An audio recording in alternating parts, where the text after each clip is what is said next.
that's okay for you. Yes. All right, I'm going to be looking more down than I like to, but this thing is a little on the short side, but that's okay. I'm really grateful to the Center for Global Justice and this amazing place, the Biblioteca Pública. It's hard to figure out whether I need these for hosting this. I'm really, really grateful to Bob, and you probably all know Betsy as well, for inviting me. I'm here working on a project with them that's unrelated, but in another way deeply related. I'm really happy to be here too, because this gives me a chance to keep a promise I made to myself, I guess it's about 20 years ago. And I get to keep it in a familiar place, because as Bob mentioned, I was here in 2006. I was here with my wife and my daughters. By the way, that's one of my daughters, Anna, back there, and she's making me a little nervous because this is actually the first time I've had one of my kids in the audience. I've grown up, so if I feel, anyway. So what's interesting is the title of that conference in 2006 was "Another World is Possible," and that's exactly really what I want to talk about today. So the promise I made that I mentioned to myself is that I had spent my life loving the fields and forests of the northeastern United States. I loved hiking, I loved camping, I loved ponds, especially. My book is all about a pond, really. I make a lot of hay out of a single pond, but anyway. And I'd spent my lifetime loving nature, loving the earth, without even really knowing that that's what I was doing, and I'd kept it all to myself. Talk about unrequited love. The earth was giving me so much, and I was giving so little back. All the satisfaction, all the solace, all the inspiration and wonder was all just for me. Then about 20 years ago, a friend gave me a copy of Edward Abbey's great novel, The Monkey Wrench Gang. I don't know if you've read it. I'm not quite sure how to describe it. It's sort of, I call it a sort of eco-political Baroque desert comedy thriller. Okay? And I really recommend that you read it if you haven't. Anna will back me up on that. And if you've read it, read it again. You'll be surprised no matter what you think. That book changed my life, and that was when I promised that I would go public, that I would be the guy who never lets anyone think about anything they think is important or anything they care about without thinking about ecology and about this beautiful, fragile, powerful planet that makes everything important and everything we care about possible in the first place. I'm happy to keep that promise here today. I'm relentless, by the way. I do it at bus stops, cafes, my students, it's just, so here we go. So here's the thing, and Bob alluded to this, we've got to get this through our heads. We are leaving one earthly time and entering another. We are leaving a familiar and relatively predictable epoch and entering a new and unknown and predictable one. Now, it may sound dramatic to say, but it is dramatic. Things have changed always, of course, but they are changing more and faster still. And the changes are changing too. Changing changes. Whether it's going to turn out to be a tragedy or a comedy, or probably more likely some complicated mingling of the two, remains to be seen. It depends on who the heroes turn out to be. Either way, we've got to come to terms with the meaning of this epical conjuncture if we want to make our way forward in an interesting and imaginative way. We have to face into the moment and the momentum, which there's a lot of these challenging times. And there are a lot of opportunities. We don't hear enough about them, but there are a lot. So my goal today is just to talk a little bit about what it means to think about life after the Holocene. We're going to take 4 steps, and I'll indicate the moments of the step. All right, here's step 1. I call it a parable of clay, wood, chalk, and paper. Imagine, if you will, that you are a fly on the wall. It is a sunny morning with wind and rain in the afternoon forecast, and thunderstorms predicted for the evening. In the center of the room before you is a high square table. The tabletop is granite. Its long legs are made of iron, and the legs have wheels on them. Around the table are 4 high stools. They look a little bit, they're more like chairs almost. They look a little bit like thrones. In front of one is a shallow, wide bowl, and a pitcher of water, and a lump of clay, and a cup of sand. In front of the second is a box of toothpicks. In front of the third is a pile of seashells. And in front of the fourth is a deck of playing cards. 4 men arrive, and yes, they are men, all of them, and sit at the table, each choosing one of the thrones. The one by the bowl picks up the lump of clay and puts it in the bottom of the bowl and flattens it out, and then spills the sand evenly over the clay, and then pours the water into the bowl and passes the bowl to the guy with the toothpicks. The guy with the toothpicks begins to stick the toothpicks one by one through the water, through the sand, and into the clay, being sure that they're stable and that the upper end is still above the water. Once the box is empty, you can imagine so many toothpicks. He passes it to the guy with the shells. And the guy with the shells takes the shells, little white shells, one by one, and carefully balances them on these toothpicks. It takes a long time, and it's not easy to do. But he finally gets through all the shells. And when he runs out of shells, he passes the bowl to the fourth guy, the guy with the deck of cards. And the guy with the deck of cards proceeds to build a house of cards, very carefully, on the seashells supported by toothpicks sunk in the clay, covered with water. It is not easy to build this house of cards, but he builds it. And when he finally runs out of cards, the 4 men rise up and step back, and they admire their achievement. And they seem quite pleased with themselves. After some handshaking and backslapping, together they carefully, very slowly, roll the table through a door and out into the sun. By and by, the water warms, and it rises imperceptibly. Water expands when it warms. The clay softens, and the toothpicks start to sink and tilt, again, imperceptibly at first. I leave it to your imagination what will happen when the wind and the rain comes, to say nothing of the storms. And there you are, a fly on the wall watching. As it turns out, you're no ordinary fly. You're an anthropologist fly. And you are fascinated. You find all of this very exciting. Your goal, of course, is to piece together a plausible story, an anthropology that captures the real significance of these strange beings and the meaning of what they are doing. But you just can't figure it out. It's so bizarre. So, using the recently created Fly Internet, you post a message on the listserv of the International Association of Anthropologists Flies on Walls, and you provide a detailed description, rigorous, of what you've just seen from your wall, and you close your post with 2 questions. What sorts of beings are these? And what do you think they'll do next? Within minutes, a fly anthropologist colleague who's doing fieldwork on another continent writes back excitedly, "I can't believe it. I've seen that game too. I think they call it Venice." Venice? Oh. The facts of Venice are this implausible. And by the way, it's a little awkward to be speaking about Venice in this place because there's so much to be said about what's going on the high Mexican plateau, but that would have been a lot of work for me to figure out.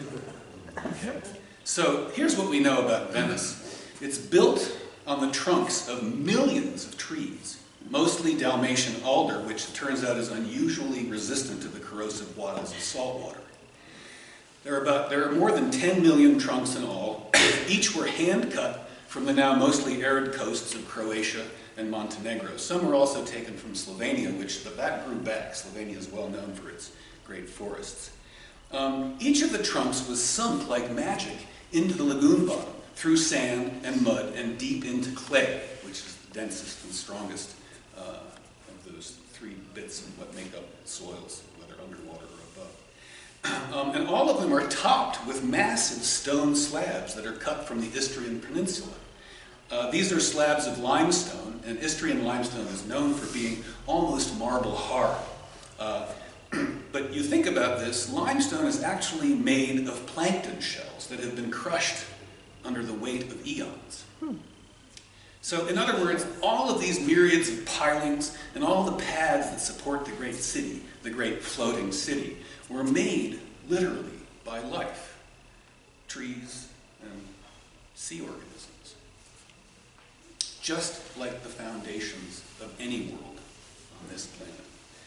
And now, it's true, all of the pilings are slowly sinking, and they're tilting slightly to the east. I always like to imagine the metaphor works better too if you think, if you're south of Venice and you look, everything's tilting slightly to the right, but that's another story. Okay, and the lagoon is rising with more than little happiness. Both the Lay and the Cant are measurably quickening.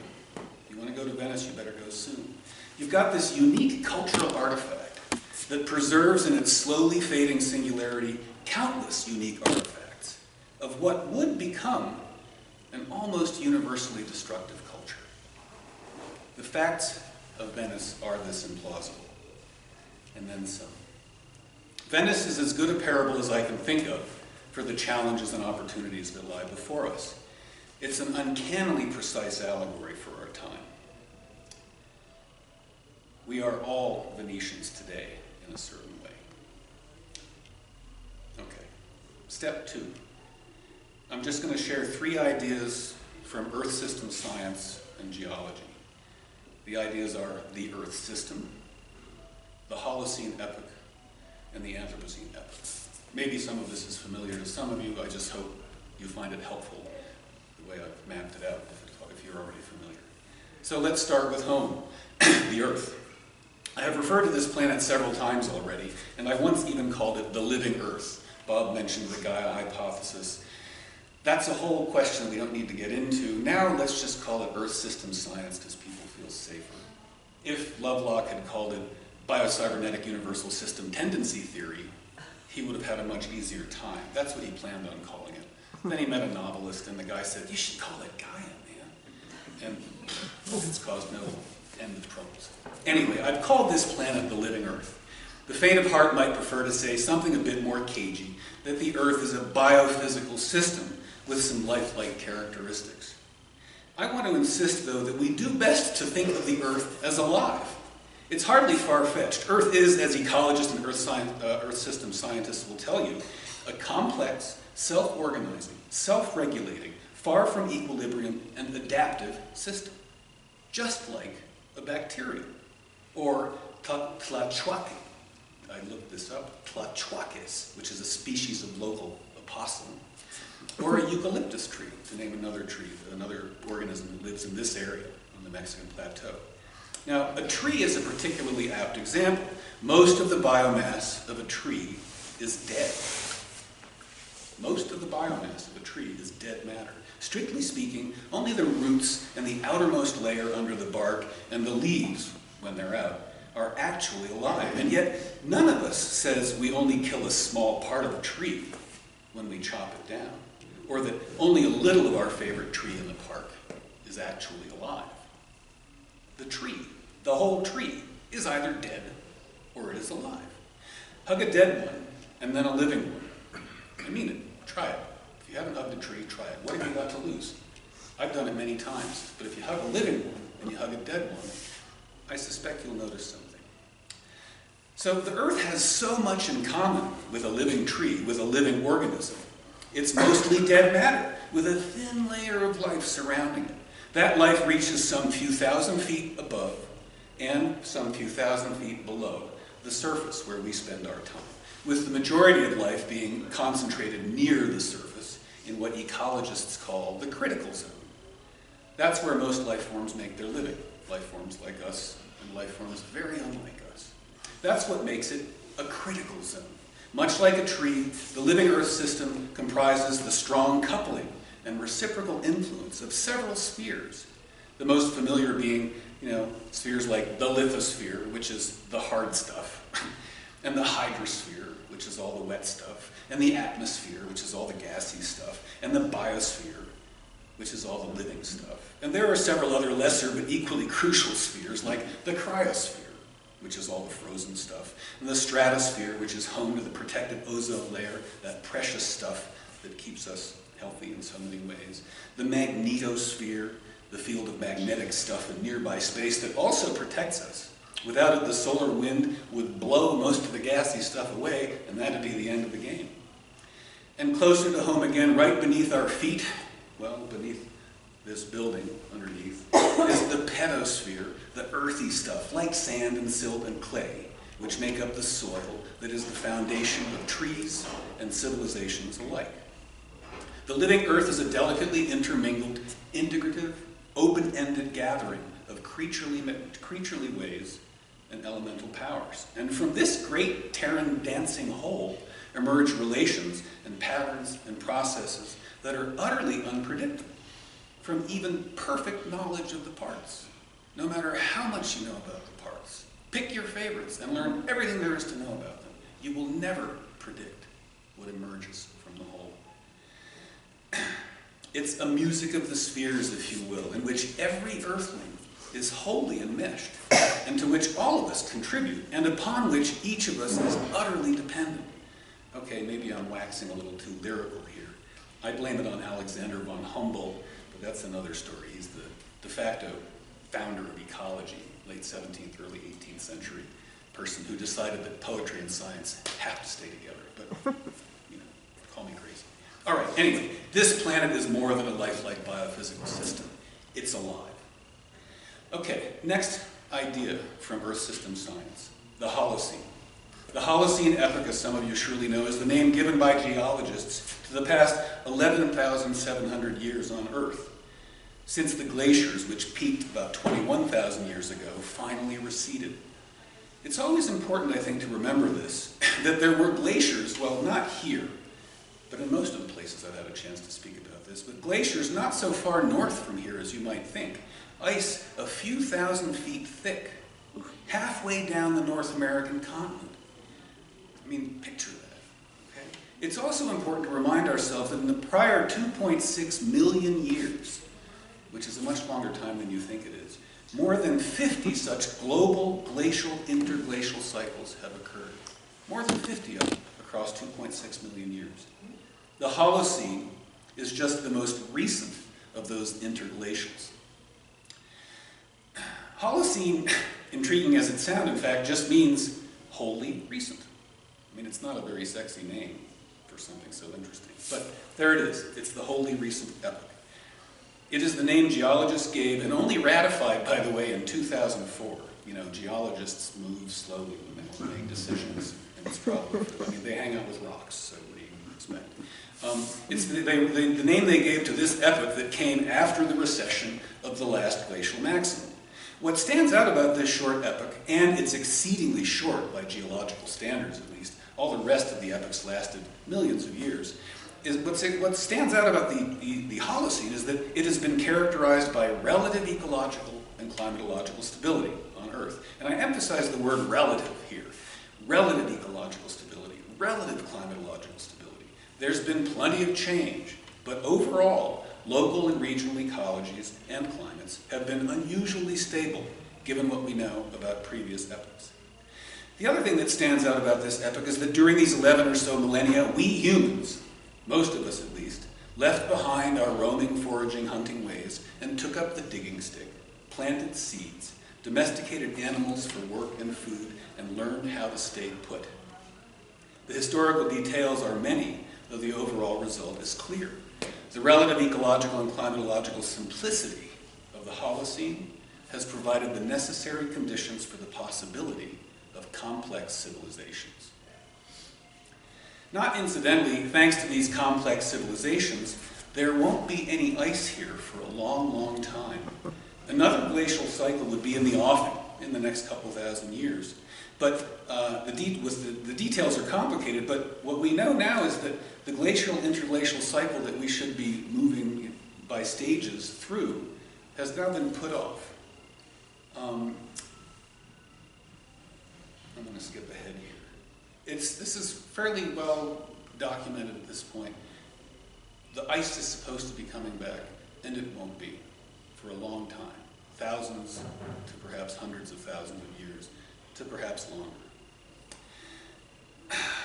Because of some of us, because of how some of us, and I emphasize that, we can't say all of us, it's a small number of us, because of how some of us have made worlds for ourselves.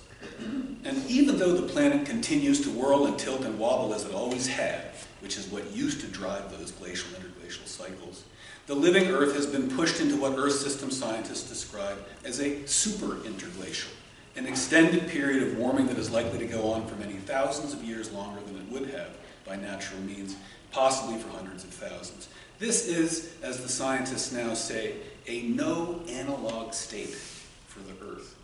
It's never happened before. All right, this brings us to the third of the terms from the geologists that I want to just review, the Anthropocene, which Bob also mentioned.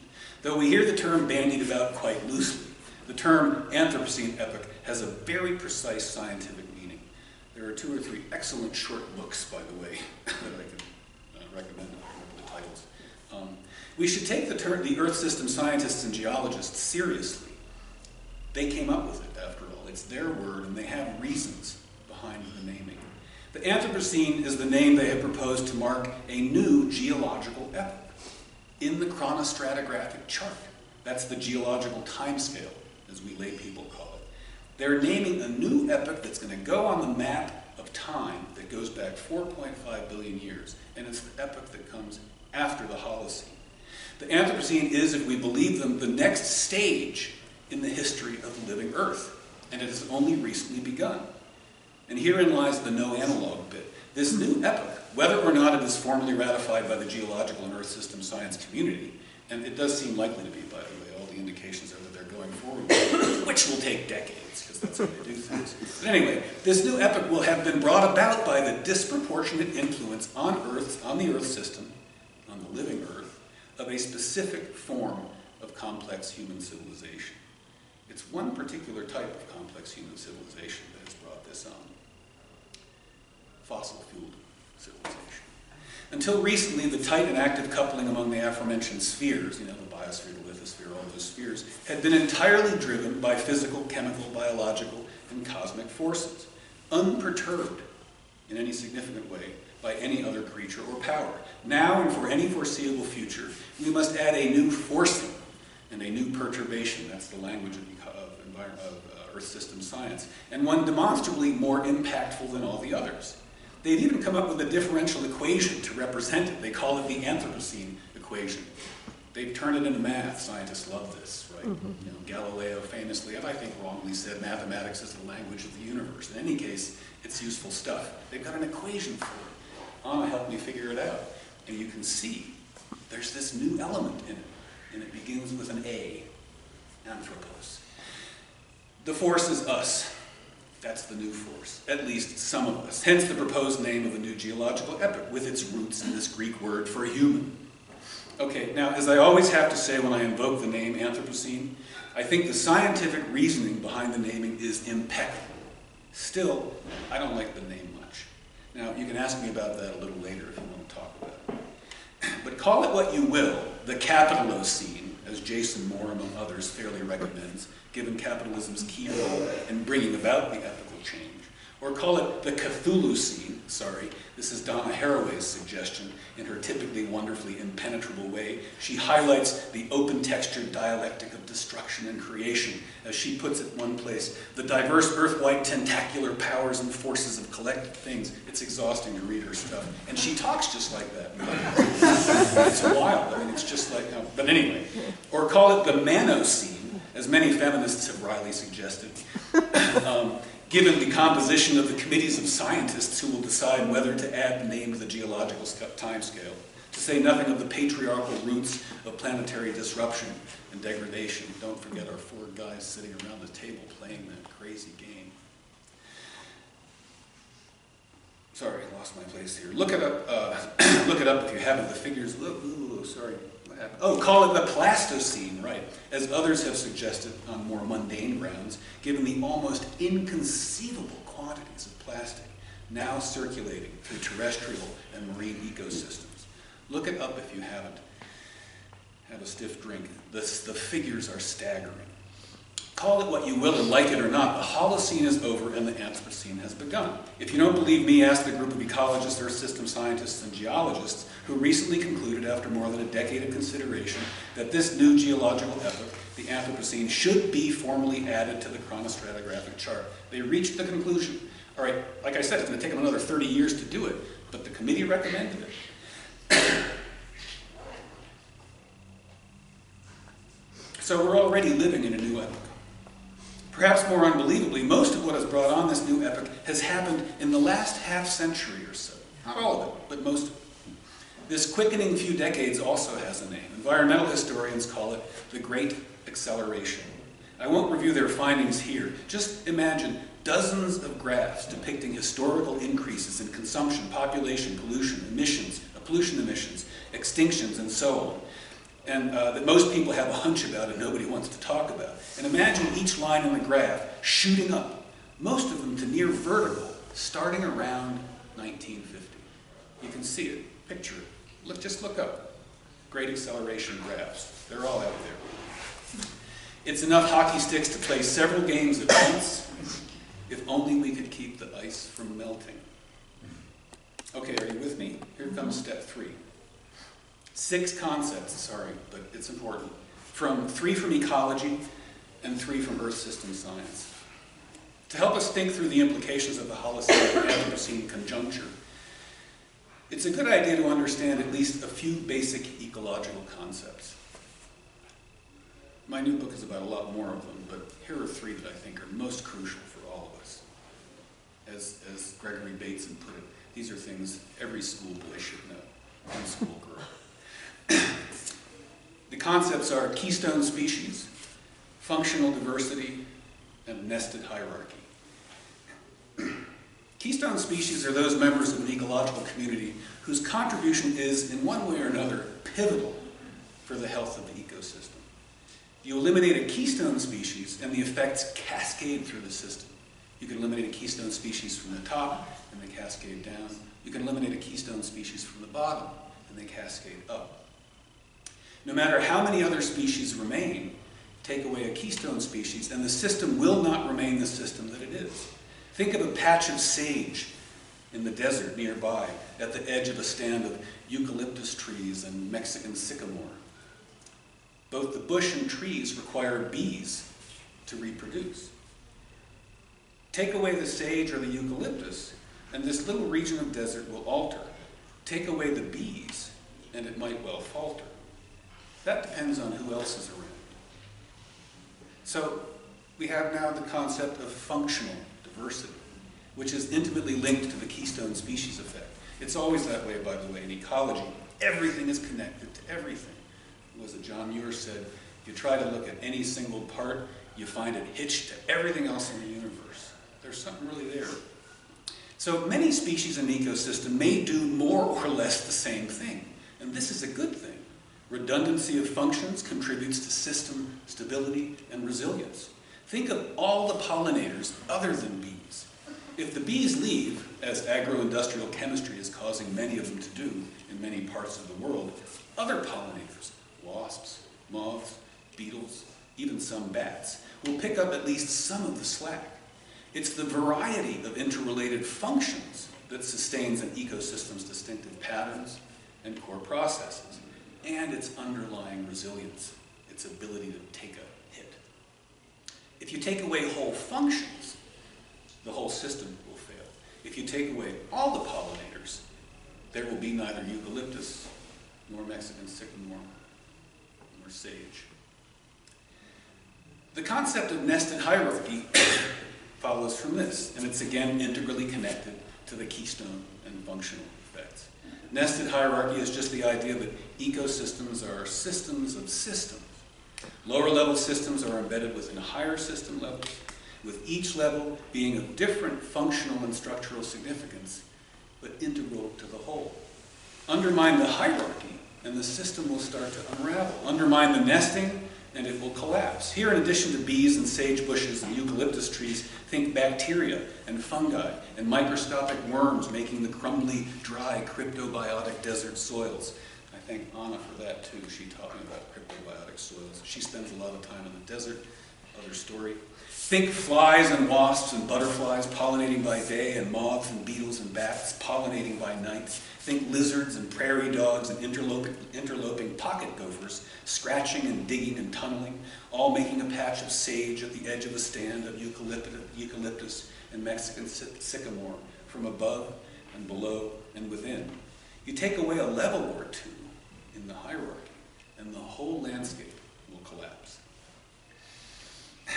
You know, I shifted these plants from northeastern plants to local plants. I have to point out, when I searched the internet to find out whether there are moles in Mexico, it turns out that there are almost none. There's a very thin population of them very far in the north.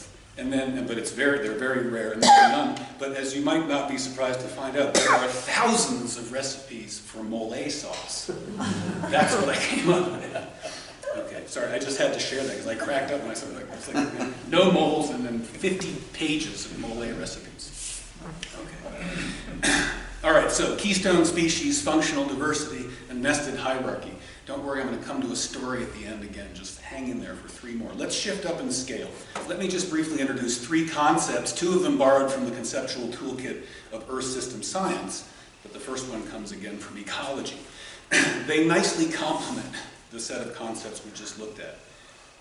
Carrying capacity is the first one we'll talk about, planetary boundaries, and tipping points.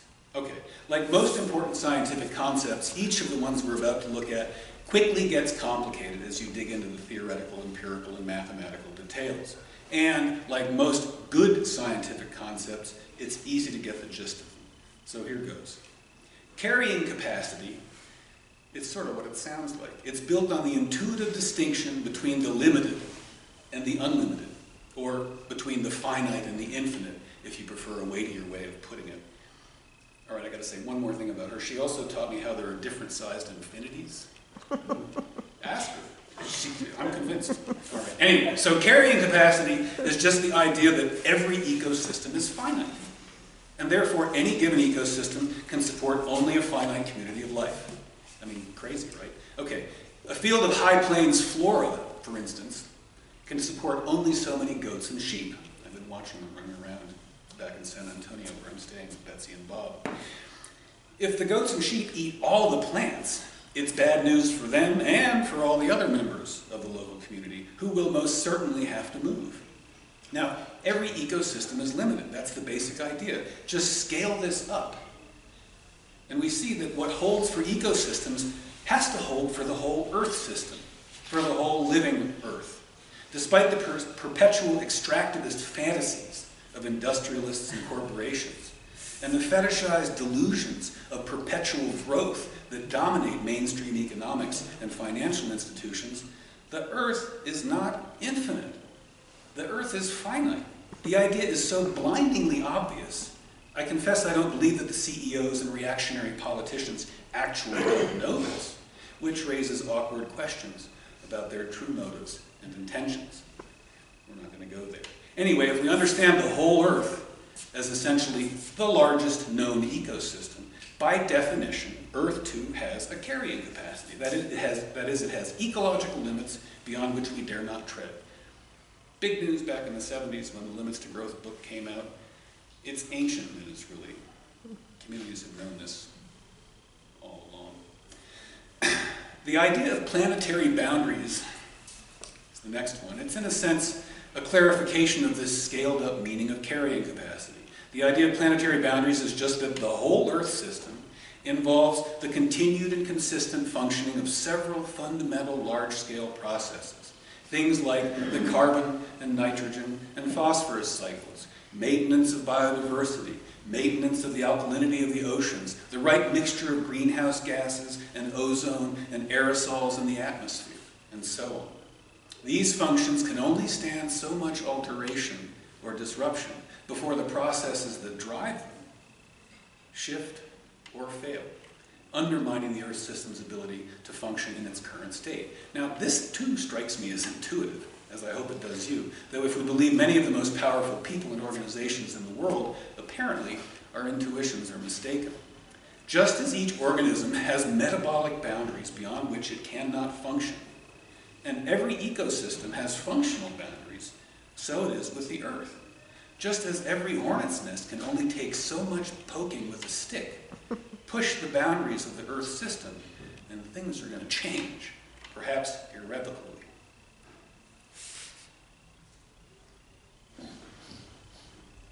Whoa, I put too much sugar in that. That's good. Okay, this brings us to tipping points. Yeah, right. Okay, that's a good mix. All right, so the idea here is that like organisms and ecosystems, the whole Earth system, the living Earth, requires maintenance of all its structures and functions amidst lots of change and lots of unpredictable impacts. I mean, you know, asteroids happen, volcanoes erupt. It requires relative stability in all the subsystems and in the whole system.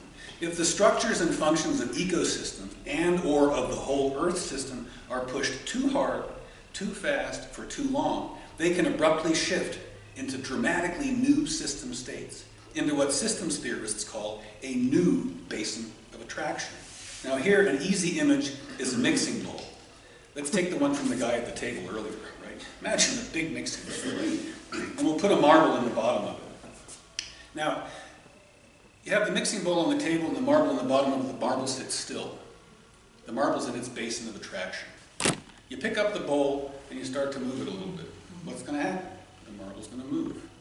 You start swirling it around a little bit, like this. The marble's going to start going in predictable circles. And as you move the swirling faster and faster, what's going to happen? The marble's going to keep going faster and faster, swirling in circles, and the faster you go, the marble's going to start making its way up toward the rim of the bowl. And if you do it long enough and keep accelerating the swirling, what's going to happen? The marble's going to shoot out of the bowl, and it's going to end up over there on the floor in its new basin of attraction, which, by the way, might not be a particularly nice place to be a marble. I don't know. All right, so what's happened is the marble circling in a mixing bowl system has reached a tipping point when it shoots out, right? Where the marble lands will be its new basin of attraction. The whole Earth system has tipping points too, both throughout its 4.5 billion year history, and many of them are well documented. And now, it's the same Earth after all. It's always had tipping points, and it always will. It's in the nature of self-organizing, self-regulating, complex, adaptive systems to have tipping points. It's in the nature of every living system, especially. In case you hadn't noticed, each of these latter three concepts, carrying capacity, planetary boundaries, and tipping points, is in one way or another about limits. Nobody wants to talk about limits. I don't know why that is. They're about staying within limits, pushing limits, and surpassing limits. And each is implicitly known, each is implicitly about unknown and unpredictable and new limits. There are limits we don't even know about yet, limits that are going to arrive amidst all this change. There will never be a limit that once crossed yields the limitless. Limits are the name of the game in any finite system. Also noteworthy is that each of these concepts is illuminating at every scale.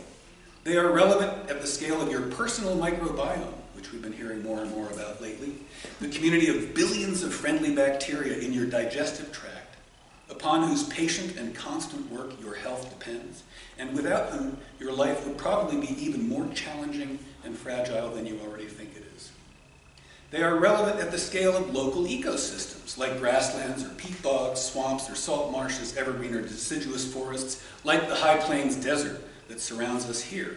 They are relevant at the scale of whole biomes, like the boreal forests that wrap around the planet in the high northern latitudes, or the vast rainforests that punctuate the lower latitudes from continent to continent, or the vast deserts of Africa and China, whose silts and sands blow all across the Earth through the atmosphere, feeding the boreal forests and rainforests, which together create the so-called lungs of the Earth. I just got goosebumps thinking that again. I've thought about that 1,000 times. I hope, work on your goosebumps. And they are relevant all the way up to the scale of the whole Earth, the living Earth in all its splendor, which, like each of these smaller systems and subsystems, can be pushed too hard for too long, too fast, and knocked out of one way of functioning and into another. It's happened many times before. Again, it's hard to understand why it takes experts to figure this out. Ask your grandmother about limits. She'll tell you. But I've said enough. So where have we been? The Earth is alive. Or if you still get wonky when you hear that, fine. The Earth is a self-organizing, self-regulating, integrative, open-ended, complex, adaptive system comprised of tightly coupled set of subspheres, blah, blah, blah. It's easier just to say it's alive, so get over it. It has many, many fundamental features in common with living organisms. Plenty, and almost nothing in common with dead ones. In every ecosystem, there are keystone species, there are diverse functions, and these are nested in a hierarchy. A system of systems of systems, all the way up to the whole Earth system. And like all living systems, the Earth system has limits. Limits to how much life it can support, and limits to how much change it can take, and limits to how long it can stay more or less the same when it gets pushed around. All right, remember those four guys around the high square table playing that crazy game called Venice? They built a dangerously brittle an unresilient system, with little regard for the interconnected patterns and processes and relations in nature, and little feeling for limits and how hard and how far they could push them. What was the goal of their game? Well, it was the accumulation of wealth and the concentration of power by means of the domination and exploitation of humans and nature. Nothing extreme like that. That's an accurate description of the game. And the goal of the game determines all the rules. It's no wonder the fly anthropologist was so confused. Now, imagine that you're that fly again, a fly anthropologist. And this time you're outside on a branch in a tree. The storms have passed, at least for now, and the sun is shining. In the grass below you sit 5 women in a circle. One is Jane Goodall, the British ethologist who lived for decades in the company of chimpanzees. Next to her sits Vandana Shiva, the Indian quantum physicist who became a lifelong ecological activist and who spends her time with one hand in the soil and the other full of seeds. Next to her sits Winona LaDuke, the Native American economist and environmental activist who lives her life in keeping with indigenous wisdom and close to the land and to her people. Next is Majora Carter, the Bronx-born African-American environmental justice activist who stayed in her neighborhood despite many opportunities to leave and fought back the toxic waste industry against all odds. Last, and sadly now deceased, is Wangari Maathai, the Kenyan ecologist and environmental activist who won the Nobel Peace Prize for her work creating the Greenbelt movement. There they are, the 5 women, sitting there in the grass in a circle.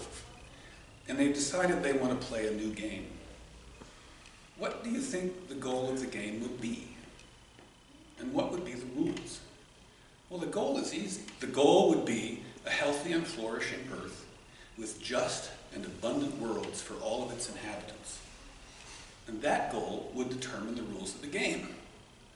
So Jane offers rule number 1. Honor your more than human kin and learn from them. They have as much to teach us as all the humans in the world. Vandana offers rule number 2. Honor seeds and protect the soil and become a citizen of Earth. Seeds and soil are the foundation of earthling citizenship and civilization. Winona offers rule number 3. Honor the wisdom of the land and its people. The only separation we will find between the land and its people is one we put there ourselves. Majora offers rule number 4. Honor the members of your immediate community. They know better than any that there is no good place for toxins and poisons anywhere, and no justification ever to knowingly make them. Wangari offers rule number 5. Honor the trees and plant as many as you can wherever you are. They will do more than you can imagine for every earthling and for all possible worlds. All right. I've said enough. Maybe we can come up with a few more rules here today. Thank you.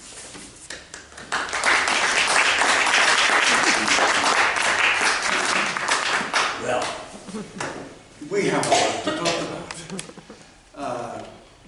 Thank you very much, Matthew. The floor is open. I have a question. I figured.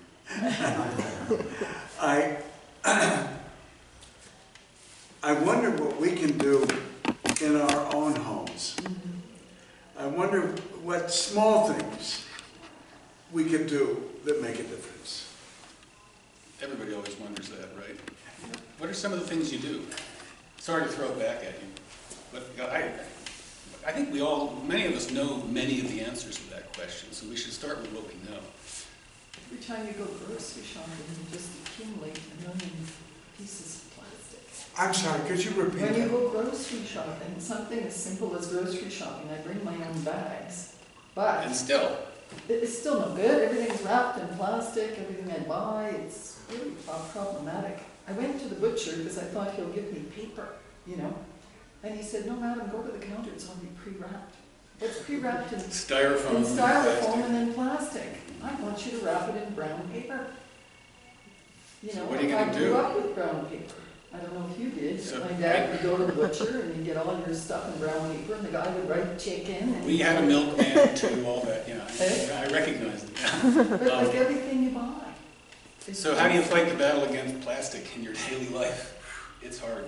I don't know. I bought these tiny little bags that you can put your fruit in so that you can get that, you know, weighed. The clerk hates it because he has to open the bag to see what's in it. Yeah. You know, like I don't know. Because that's crazy. It is crazy. And yet you're doing what people have always done until very, very recently. Yeah. I mean, plastics are just these long strings of complex polymers that are really convenient. And you warm them up and you can make them any shape you want. And all of a sudden, there's going to be more plastic in the oceans than there is plankton. I'm not making that up. That's what they're predicting. You know, so I mean, there's a if couple. it's okay. I mean, we're going to come up with a whole bunch of things we can do. I think we know things like we have to try to there's this thing: reduce, reuse, recycle. For some reason, we leave out a couple of things. One is refuse, and then you're a pain in the ass, and you show up and the butcher doesn't want to deal with you, but they're going to have to. The other is repair. Yeah. How many people here fixed something that was broken recently? You know? Well, I tried to fix So- my microwave. It was going to cost me $250, and so is a new one. So I got the new one. It's a setup. It's a complete setup. No, I had All right, my but I want to guess. pick up on what Bob just asked because on the one hand, what are things I can do around the house? I hate to say it, we're in this weird position now where you can't not know anything anymore. We've got the internet. You can have 50 different hits with 7,000 different things you can do in your house on your own. We can't not know anything, and yet we're like more ignorant than ever. So that's a question that's easy to answer. The interesting flip side of that question is the reminder, can we do it by each individually changing the way we do things at home? And we all know the answer to that question, or we ought to know it. No. Individual actions are absolutely necessary and totally insufficient. So it's collective and larger group actions, which, by the way, I'm not very good at. It's easy to talk about. I don't even chant when I go to demonstrations. I just bring my body and sit there awkward, right? But it's larger. I can't do it. I don't know why. But it's larger, collective, organized movements from the ground up, like 5 women sitting around in a circle on the grass. That's where the real change is now. I think you're right. For example, the city of Montreal banned single-use plastic bags in July. My fair city of New York You is just about to do the same thing, almost, and then they lost traction. But they're going to get there, And it's one of the nice things where you don't need a global international movement necessarily, but individual actions won't do it. But there are movement levels. Oh, it sounds like a nested hierarchy, doesn't it? This is why thinking ecologically works in every circumstance.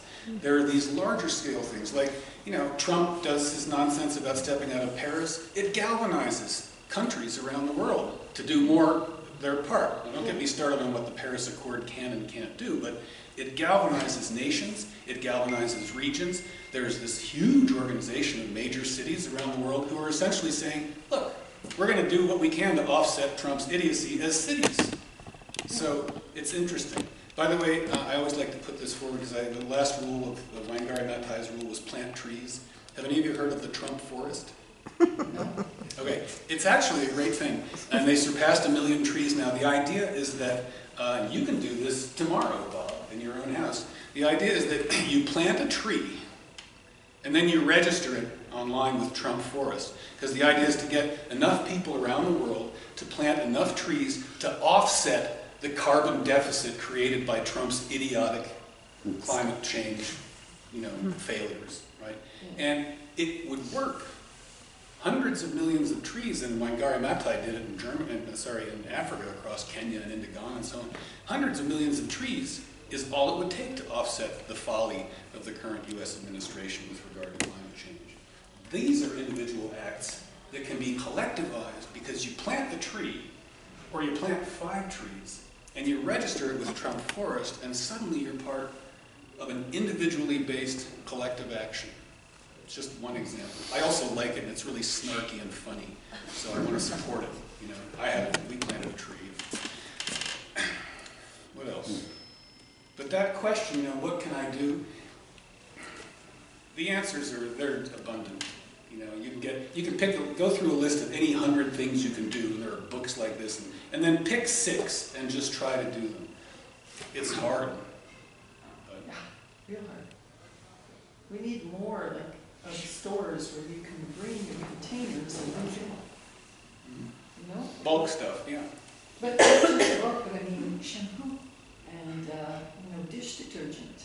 There's a new store in our city called New. And they do that sort of thing, so I want to try that out. Well, this raises one of the interesting things that I have trouble getting people to want to talk about, because this whole issue of limits.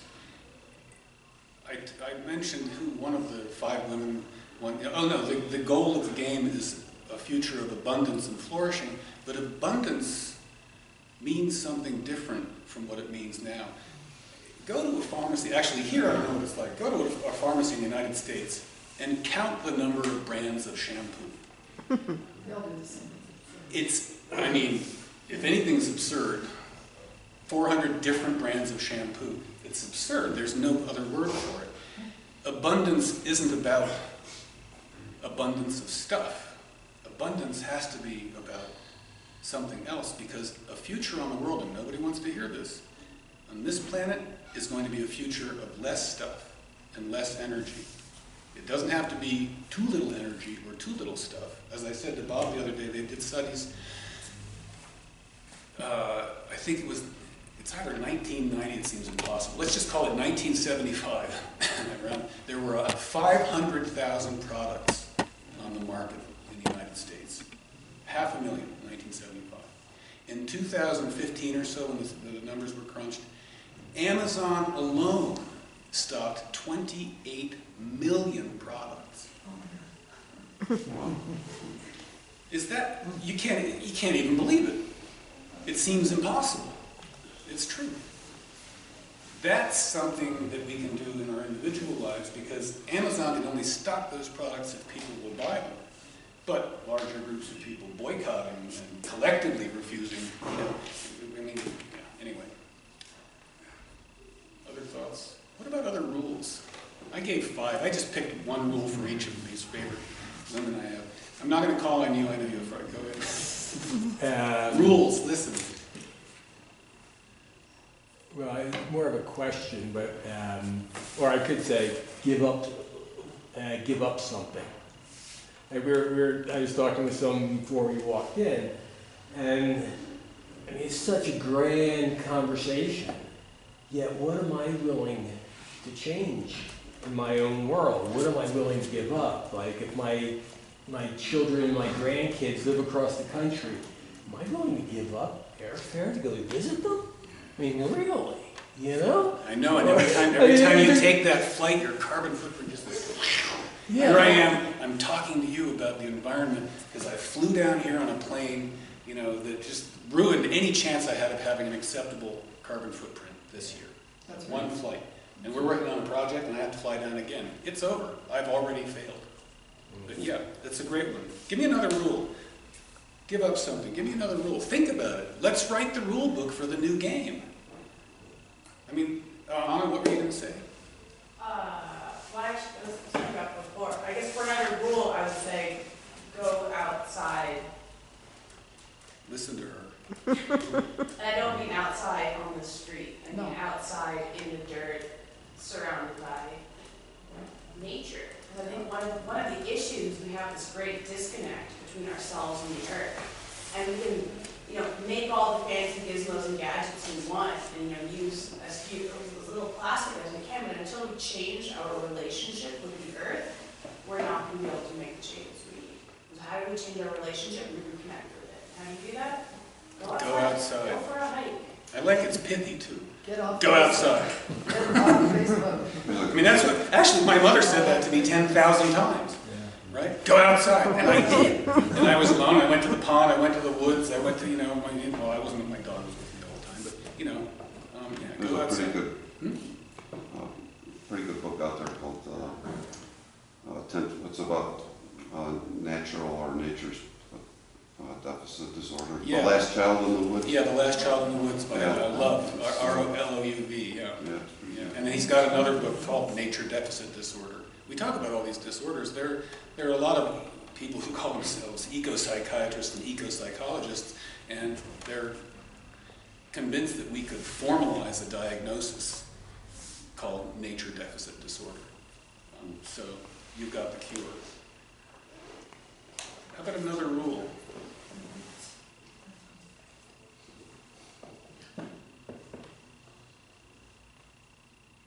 I try to balance in my life, thinking about what I need and what would be good for community. Beautiful. And I find that I've had to make changes in order to bring that into something like a 50-50 balance. And I find in general that I'm fighting my whole culture in order to do that. Right, because everything in your culture says the opposite. Yes. And so you become a pain in the neck to yourself, to sometimes people around. Maybe that's a rule too, become a pain in the neck. Well,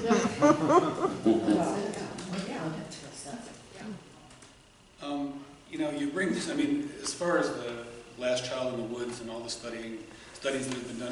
By the way, I hate to refer to studies, and I'm a science geek, I can't help it. But I'm a philosopher too, and we could learn all this stuff from ancient traditions, and science shows up and tells us, oh, guess what, the Earth is a living system, and communities will say, yeah, we've known that for 10,000 years, but anyway, big surprise. But still, it's helpful and meaningful to have the science going on too. So a lot of the studies, all of them really, about what brings real contentment in people's lives, have to do with connection to nature, connection to community, and connection to family. I say to my students all the time, and they get freaked out initially, I say, if you want to really learn what human beings need, they're like, what? I say, look at advertisements. And they're, huh?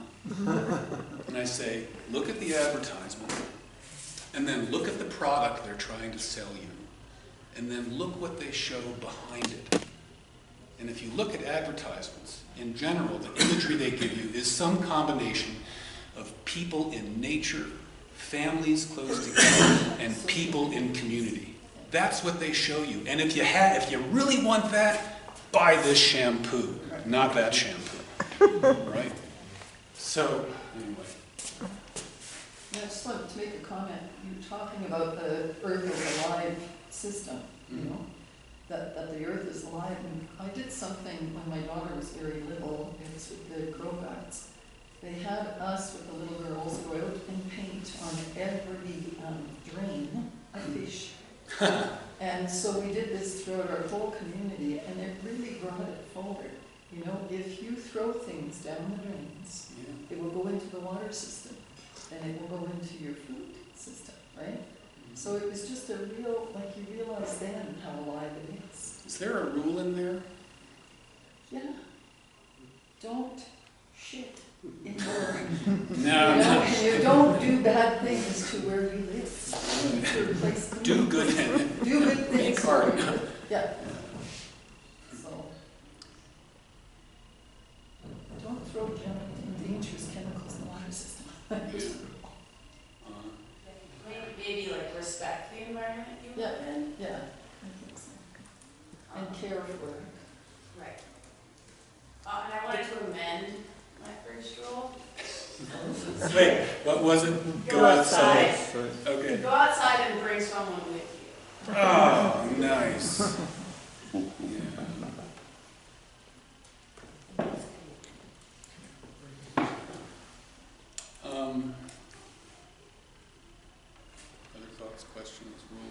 See, part of the thing, I like to play this kind of game because I think we all know so much about what needs to be done. And we can't, I mean, you gotta be able to sleep at night. So the stuff you do at home as an individual matters. And we know that we can't do much that will have a global impact. But thinking again, ecologically, thinking with ideas like functional diversity and nested hierarchy, there's so much in between that individual level and the global level where we really can have a ripple effect. There's a great collection of studies that's been done under the name eco-tipping points. And what they've done is they've gathered more than 100 case studies now where local communities were faced with devastating ecological destruction of one sort or another. There's one of their famous studies is and they've got a 7-minute video, you can look it up on eco-tipping points, of the Apo Islanders in the South Pacific.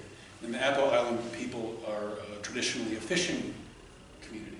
Okay, so they, like 20% of the human population, they get their primary source of protein from fish. But they're a fishing community, they get their cultural identity from fish. Right? And what happened? You can guess what was the problem they faced? Industrial fishing ships, massive fishing ships that are able to scoop up in a day what it takes the average Apo Islander weeks to fish. And their fishery it collapsed. So they lost their primary source of protein, they had to buy it from far away. And they lost their cultural identity as fisherfolk. What did they do? They didn't give up. They got some help from a marine ecologist. And the local group collectively created and got legally instated a marine preserve around their island. And the fishermen themselves, and the men do the fishing, the fishermen themselves collectively organized to police the marine preserve. And the fish populations came back, and they retrieved their primary source of protein and their habit of gathering it for themselves as part of their self-understanding as a people. So there's a little local moment that happened that was profoundly effective. And you know what happened next? Other fishing communities, big surprise, are faced with exactly the same problem. And there was a model, and that model ripples outward and gets used in more and more places. So that ripple effect of the smallest acts and the small local acts and maybe the regional acts. And I get irritated. I don't like government, but we need it. It's like the thing that wouldn't leave. I don't like large-scale institutional interventions, but we need them all. I spend my time thinking about the grassroots, but it's all the layers, all the way up. What happened, recently in Colville in Poland, the most recent climate change summit, it's important that that was going on, but nothing they agree to do at that international global scale at the level of complex, absurdly bureaucratic global institutions. None of that's going to happen apart from constant pressure from the ground up at the individual, small group, and large-scale collective level. What's his name? He got really rich and then dropped out. The guy, Smith and Hawken, Paul Hawken, who's one of the founders of that famous company, Smith and Hawken. Paul Hawken, he's a one-percenter, so he's got an angle on things, but he cashed in on his enormous wealth, and he spent the past 20-some-odd years doing all sorts of work keeping track of what's going on the planet. He wrote a book that's got you don't have to read the book, just listen to the subtitle. It's called Blessed Unrest. The subtitle, how the largest movement in history came into being and no one saw it coming.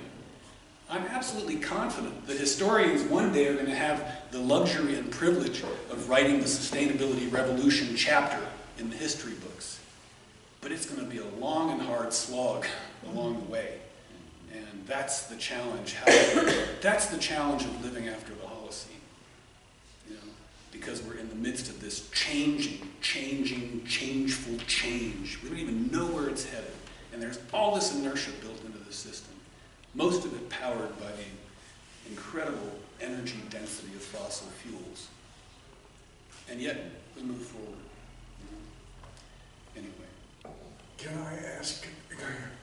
I think one thing certainly needs to be done is to oppose geoengineering, which is certainly not known to many You mean people. genetic engineering, genetic modification? No, geoengineering. Oh, I mean, yeah, that kind. Yeah, the aircraft spraying particulates of different substances like aluminum, strontium, barium sulfates, so that the intent is to dim the sun.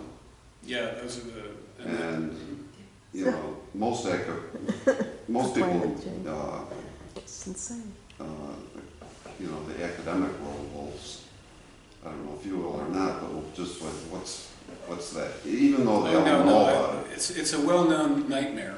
Yes. And it's not, there's atmospheric geoengineering, there's also oceanic geoengineering. They talk about seeding the oceans with iron filings because that would make huge plankton blooms. And the huge plankton blooms would be a great sink for carbon. But it's like they haven't noticed that the science of ecology exists and everything is connected. You know? By the way, if they put those sulfate aerosols in the sky, which would dim the sun, and believe it or not, a lot of the pollution we produce right now actually helps to slow global warming. It's all because there's aerosols in the sky dimming, taking away some of the sun's radiant power. But so you put those aerosols in the sky in the quantities they're talking about, you got to get ready. We will have a slightly orange-hued sky everywhere on Earth. Blue skies will be all over. But we will solve the problem because the temperatures won't rise too much. So I would take off on your daughter's rule and go outside and look up. Go outside and don't forget to look up. Together.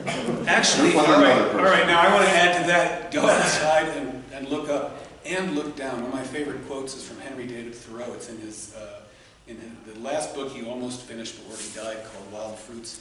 And he was on his knees collecting chestnuts, which of course you can't do in the Northeast anymore because of the chestnut blight, which was in part human caused. But anyway, they're coming back. But so he's on his knees gathering chestnuts, and suddenly he says something like, perhaps it is wholesomer to look at the earth than at the heavens. And that, you know, you've got, think of Pascal, who says, you know, he looks at the eternal silence of these infinite spaces, terrifies me. And there's Thoreau saying, look at the earth, just for a while. Make what I like to call the earthward turn, you know? So look up for sure, but look down too, at what's beneath our feet. Okay, I want to put in look up and look down. I'm keeping this stuff, by the way. I'm totally, you know. Go ahead. Could I ask about capitalism? We've got a motor here for meeting human needs, and others don't count much, that externalizes waste, that does not assume any responsibility for the despoilation of the atmosphere, the earth, the oceans, that sees all these movements you've mentioned as irrelevant, as harmful, as slowing down growth. And my friend Richard Smith really says you can't deal with this problem of externalities, of pollution, and of really any of the species diminution or issues such as this without addressing the growth imperative of capitalism. How do you respond? It's absolutely true. I mean, remember we played games. We had the 4 guys playing the game and the 5 women trying to come up with a game. And the goal of the game determines the rules. That's simple, right? The goal of the game determines what the rules can be for the game, because the point of playing the game is to reach whatever goals the game establishes. So what's the goal of the current game? Capital accumulation and endless growth, right? I always think it's like this weird circumstance. Actually, I worked this out after arguing with our now departed friend Carl for 15 years. I finally figured out what he was trying to say. Is the relationship between power and money goes like this. The very, very rich want to have a lot of money and enough power. And the other side, the political side, wants to have a lot of power and enough money And in both instances, what makes that, and then they work together. And what makes that possible is the goal of capital accumulation by exploiting nature and people and externalizing. You hear that word externalize? It sounds like a fancy word. It means, how do we pretend that there's somewhere else? That's what externalization is, pretending that there's somewhere else for our stuff to go. I have this experience of externalization a couple times a week in my house, because I'll wrap up the garbage can in the kitchen, the garbage bag, and it's a plastic bag. Right? And it's one of those fancy ones with the tie, you know. And I tie it up, and I walk out the door, and I out the hall, and there's a trash. And I open it up, I put it in, close it, listen here. Bam! It hits the bottom, and it's gone. It's like magic. There is nowhere else.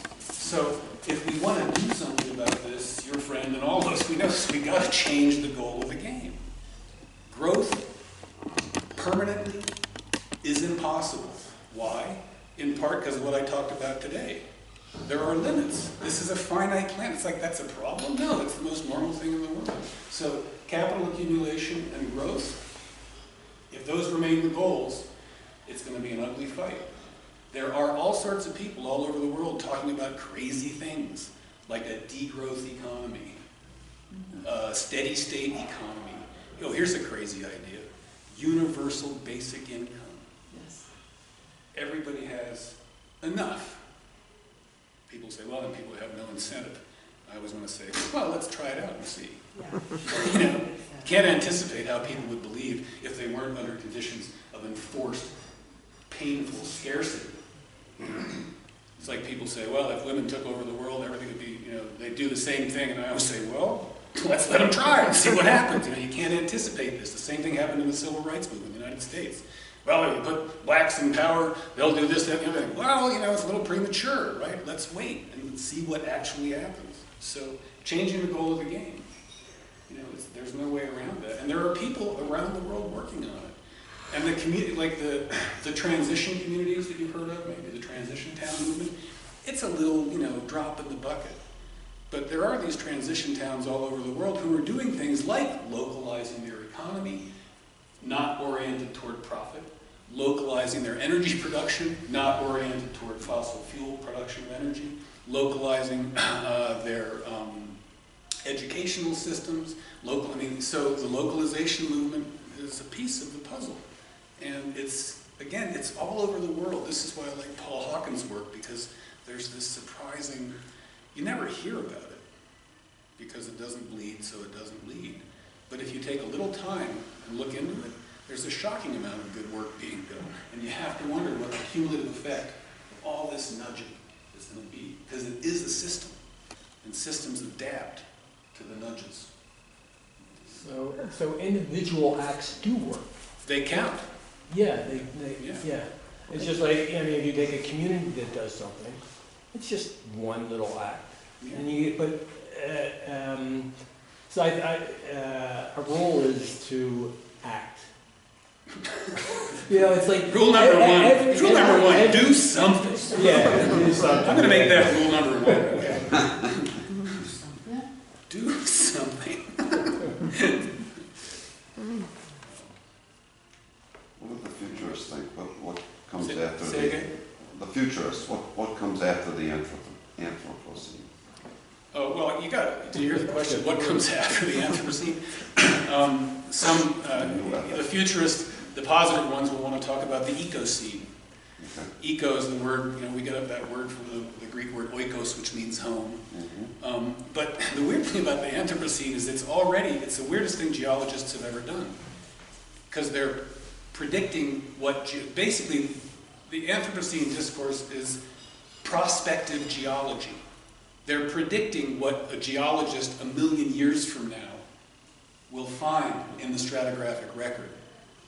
They're going to find a lot of plastic, strange alloys of metals, fossilized animal bones with peculiar teeth, and because we've domesticated animals in such specific ways. So what comes after the Anthropocene? One hopes it's something more like the ecocene. I like that. Will it be 1,000 years from now, 10,000 years from now, 100,000 years from now, who knows? It ain't gonna be Mad Max, that's boring. People have all these images of like a desolate, dried out planet. You gotta be careful talking about this, because people will say, well, so the planet will solve the problem. But the planet is a powerful planet, and resilient in its own way.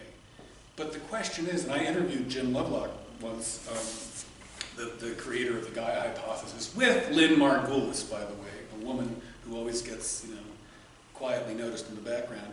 He and Lynn Margulis came up with the Gaia hypothesis, and I was talking to him. We were talking about the mess that we're making and how bad it's going to get. And I said, well, some people, I don't like hearing, but some people say, well, we've blown it and we don't deserve to be here, and the Earth will go on without us. And people had mistakenly thought that that's how Lovelock thought, but he said, no, that's a terrible idea. It took life 3.8 billion years to evolve a creature who could understand life. It would be a terrible loss. I think that's true. And I think there's an interesting road ahead of us. It's just that there's going to be a lot of needless suffering. Yeah. Well, I don't have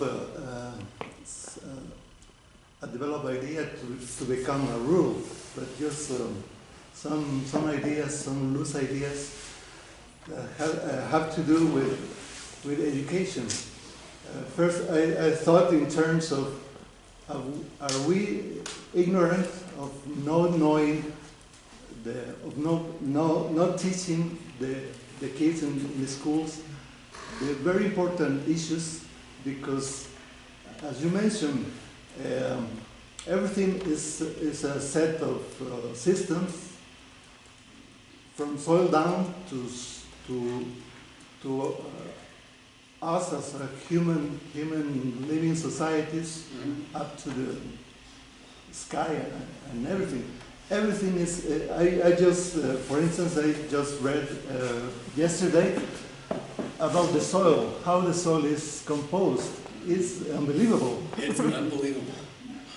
You have millions of species of tiny animals and stuff in order to survive and to create biomass. Mm-hmm. So the point I'm trying to make is we lose the approach of teaching the really important aspects in that matter now.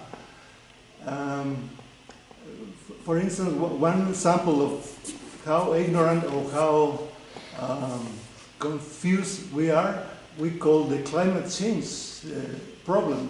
But climate change is just the most visible aspect of the problem. The problem is really gigantic in many senses. So in order to okay, it's climate change, don't bother. It's 1 degree or 2 degrees of what happened. That's not the real issue. Well, coming back to my first idea, I think it would be wise to really think in terms of what really is important in matters of knowledge to teach children. Our youngest family members. And I made your rule. It includes, obviously, how we interact in community, as a social community. Obviously, it has to do with local concerns, local ways of organize ourselves, human economy, reasonable economy, and stuff. Well, your rule is now educate, educate, educate. Now, I've thought a lot about this too, because the smallest members of our community get a certain kind of education. I don't know what happens in public education in Mexico for the youngest members of the community, but in the United States, the standard practice is at some point in what we call middle school for the kids to take a class called earth science. And I check this each year with my classes. I teach young college students. I check each year how it's going with this. But what happens in earth science classes typically is they study all those spheres I mentioned. The lithosphere, the hydrosphere, the atmosphere, the biosphere. Maybe they hear of the cryosphere or the pedosphere, but they study all the spheres separately. And what's going to happen, and I'm making a prediction, I have no crystal ball, but I call it a good hunch. What's going to happen slowly but surely is they're going to go from taking Earth science class to Earth system science class. And the emphasis will be on the integrative and open-ended and generative and adaptive and self-regulating relations among those separate spheres. And for years now, I teach environmental conservation class, I teach another class that's about science and technology, but I really just use it as an excuse to teach environmental conservation. And I'll ask students, so how many of you took Earth science class? And almost at least the ones who grew up in New York City or the United States, their hands all go up. And I'll say, how many of you, so you remember all the spheres? Yeah, I remember the spheres. And I'll ask, well, how many of you studied how those spheres interact and generate a living or lifelike system? And for years, none. And I'm not making this up. In the past 3 or 4 years, a couple hands go up. They have been learning about how the Earth is a living or lifelike biophysical system. And they said it changed, and then I go on, as you can imagine, I go on about it for 4 weeks. So, it really changes their life. So imagine if we had kids from the very beginning. I mean, kids growing up in indigenous communities get that inevitably, because indigenous wisdom says the Earth is alive, and we are a part of it, right? But we're not fortunate to live in that sort of circumstance. So you're right. If that sense of the Earth as alive, or just living and lifelike, I always worry about that, was imbued in our young people, it's inevitably going to change the way they behave as young adults and as adults. So. You said something else I always want to point out. This is a challenge I put to, people at bus stops, but no, my students mostly. We have this habit of separating things. In my book, I talk about, the separation between fact and value, the separation between reality and imagination, separation between nature and culture, separation between, for instance, issues of social justice and issues of ecological justice. We keep them separate because, it's useful to separate things. I mean, I got a drawer full of socks and underwear and a drawer full of shirts. It's helpful, right? If they were all in a big mess, it'd be harder to get dressed in the morning. Still, the separation is heuristic. It's a tool. And the challenge I put to people is if you have, let's say you have a social justice issue you're interested in, like wealth inequality, or pick your favorite social justice issue, discrimination on the basis of gender, race, or class, what have you. The challenge is look at that issue in all the ways that you understand it and keep looking until you find that it also has an ecological dimension.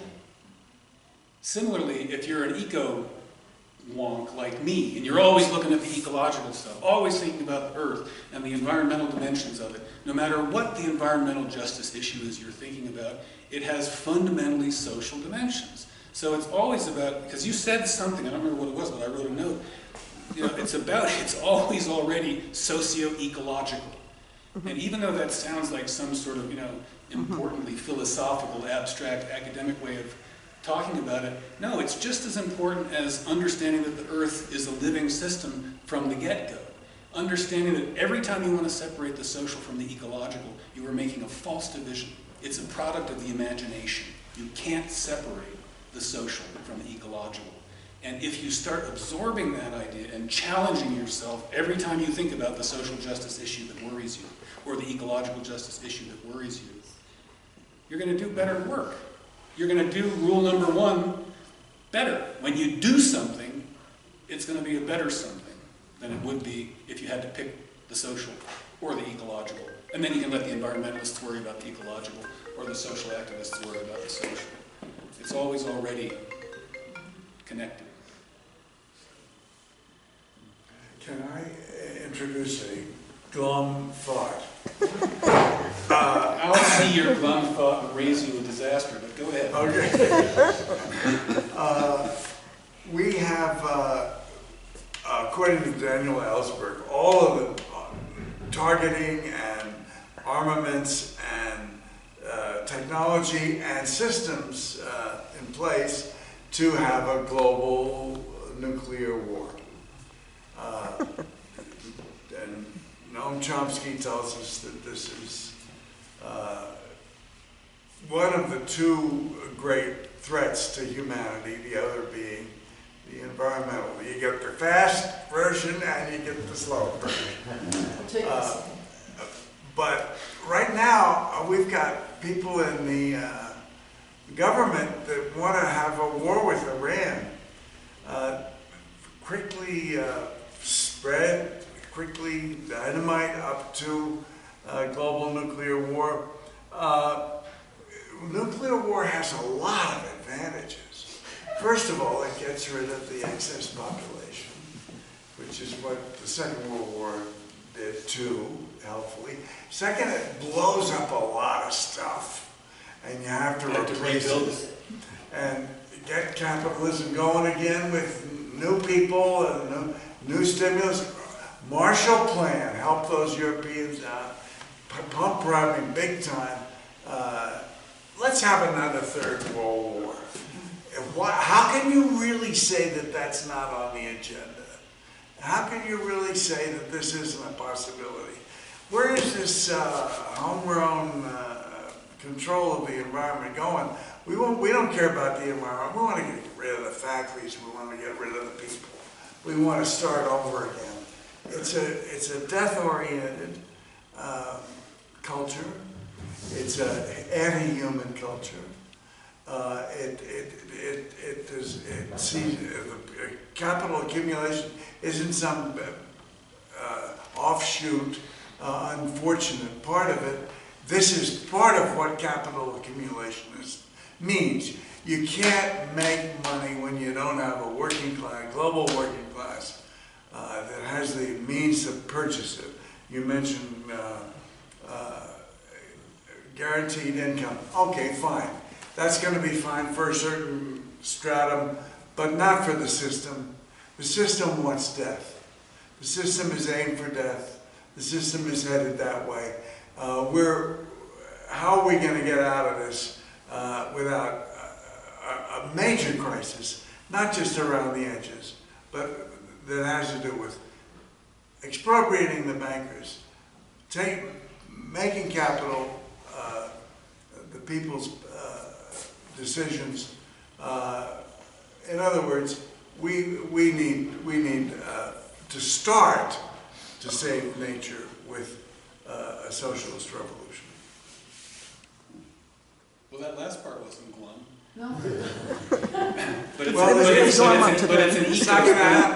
it's an eco-socialist revolution. But there's this guy you're familiar with. Sorry, we've just been talking about this, Jean-Paul Sartre. He himself said it's going to be a long, slow slog. Revolution isn't instantaneous. The revolution, the sustainability revolution that I mentioned earlier, is a thing that would have taken place over centuries, as did the Industrial Revolution, as did the agricultural revolution, as has the infotech revolution, which has only gotten rolling. You want to, I said I'll see your glum thought and raise you one. Don't forget, as I keep reminding you, the nightmare of the combination of biotech, nanotech, and infotech, with artificial intelligence coming and so on. Lord knows what that's going to deliver. So, you've got nuclear conflagration as a possibility, ecological devastation as a possibility, the slow violence. Rob Nixon wrote a great book called Slow Violence. And this bizarre